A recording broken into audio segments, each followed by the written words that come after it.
And Doug wants to set the record straight. George Bush did not authorize the confiscation of guns in New Orleans, you are saying. Do I have that right? Yeah, don't you know that? No, I did. New Orleans Police Superintendent Eddie Compass did that in order to the local police, the U.S. Army National Guard, and the Deputy U.S. Marshals, not George W. Bush. Okay, but who does the U.S. U.S. If I'm not mistaken, that was a Democrat-controlled mayor, right? Okay, so why did George Bush not stop that? Wait. You said that George Bush sent an order. And you've corrected me. And I appreciate that, Doug. Thank you. But you said that the mayor, this Democrat mayor, asked the U.S. Army National Guard gave an order. Ordered them to confiscate guns. That National Guard reports to President Bush. Why did he not stop that? Well, I don't know. I'm just... Okay, so it was okay with George Bush when guns were being confiscated, even though he didn't order it. Don't put words in my mouth, Mr. Hartmann. Okay, so it wasn't okay with George Bush when guns were being confiscated, even though he didn't authorize it. Here's the issue on the guns that you seem to be stuck on, okay? Mm-hmm. Did you know that illegal aliens, DUIs, death by DUI from American is almost equal to the death by handguns? So if we secured the national border, the border with the National Guard, and prevent this Mexican invasion, we'd be saving almost, over 5 to 10,000 lives.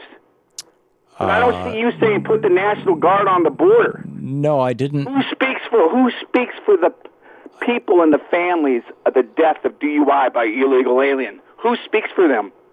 Well, I'm guessing not you. The people. You're not speaking for them. I'm guessing that they will sue the insurance companies and whoever owns the car. But Doug, isn't illegal immigration a whole separate thing from the gun thing, or is this about that those illegal immigrants are brown people? No, you're switching the story again. You're saying that guns. You're talking about guns. Okay, and you're very concerned about drunken brown people. Handgun deaths in 2006 was 7,836 by the FBI stats. Right. Almost 10,000 if you add the murder rate of the illegal alien and the deaths by DUIs. It's almost 10,000. Okay. Almost 10,000.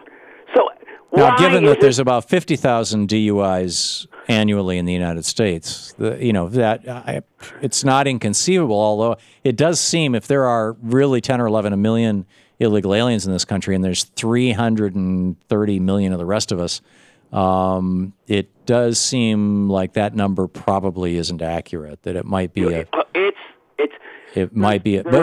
but even if it were accurate, let's do something about that. Let's make those people citizens, get them good jobs, get them into a union, and so that they can be at work all day instead of drinking. Well, this is your change of your policy. You didn't used to say this. You used to say that to secure the border. You didn't say secure the border. No, I never said secure the border. What I said is put the rich white guys who are employing illegal aliens in jail, and people will stop coming to this country illegally. I said that when Ronald Reagan stopped enforcing the laws. And I've been saying it ever since. I continue to say it. You got 8,775 divided into almost 310 million people. That's less than 3,000 of 1% for gun deaths and firearm deaths combined. Right. This is not the real truth. This is where I like to get you under a polygraph test and your fellow seditious progressive Democrats.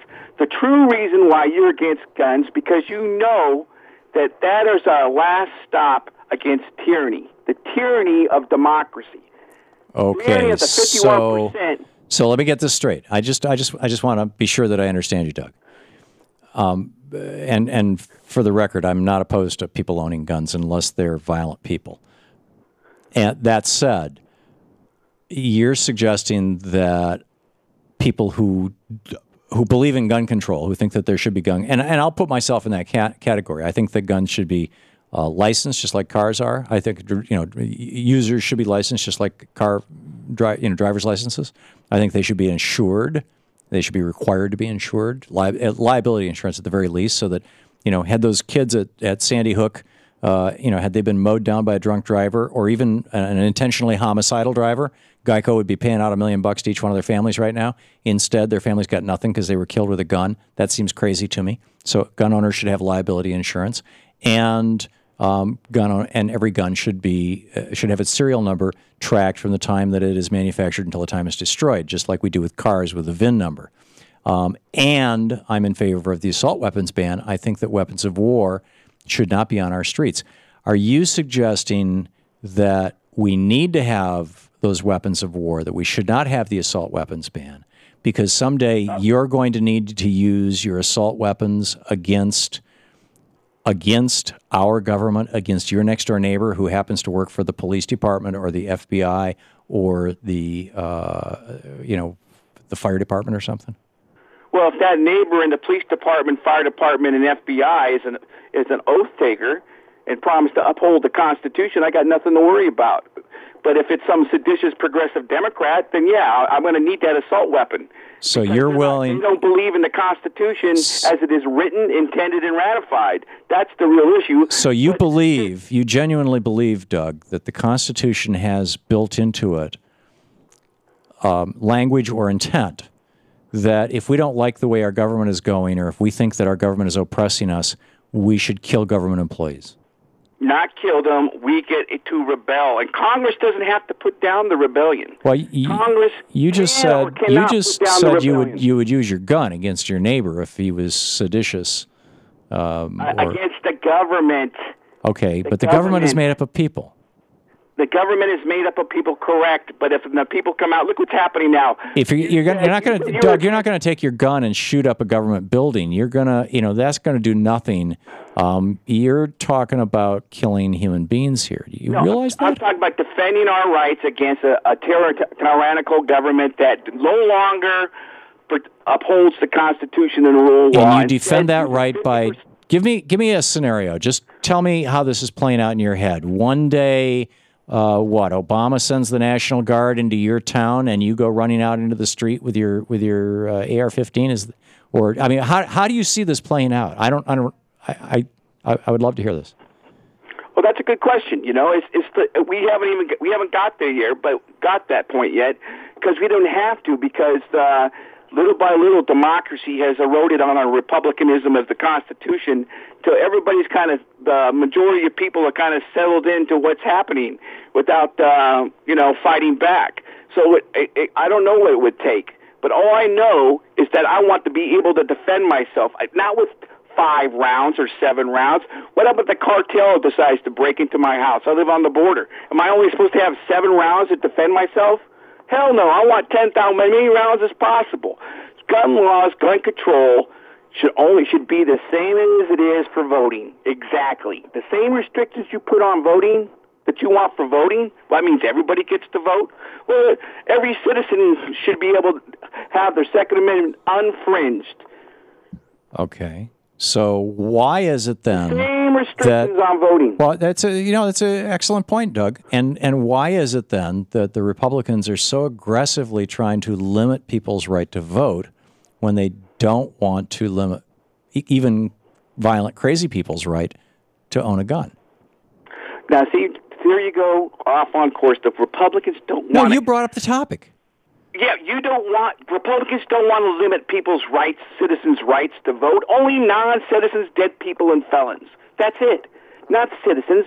Okay. It doesn't take much to get your... Felons are citizens. No, I know wounded warriors that without legs that make it to the DMV to get a photo ID to vote. So don't tell me black Democrats, elderly Democrats, and poor Democrats can't make it to the DMV to vote. Where black Republicans, black Hispanic Republicans, women can all make it to the DMV to vote. Okay, cool.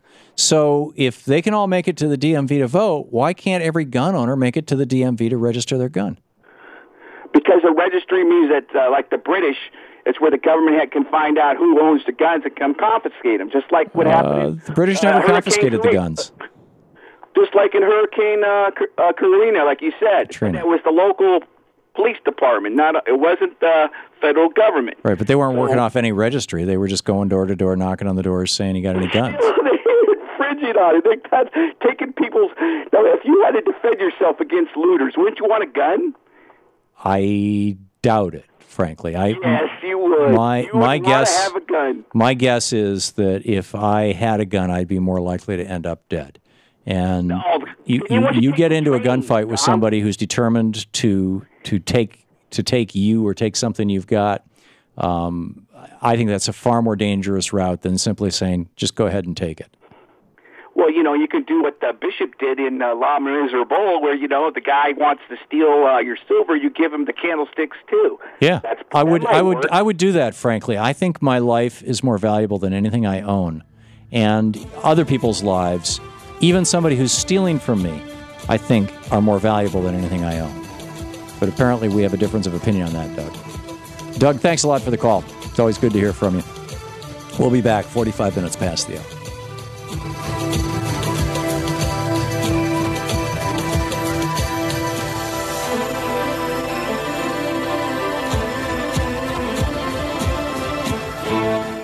You're listening to the Thom Hartmann Program. Visit ThomHartmann.com for audio and video archives.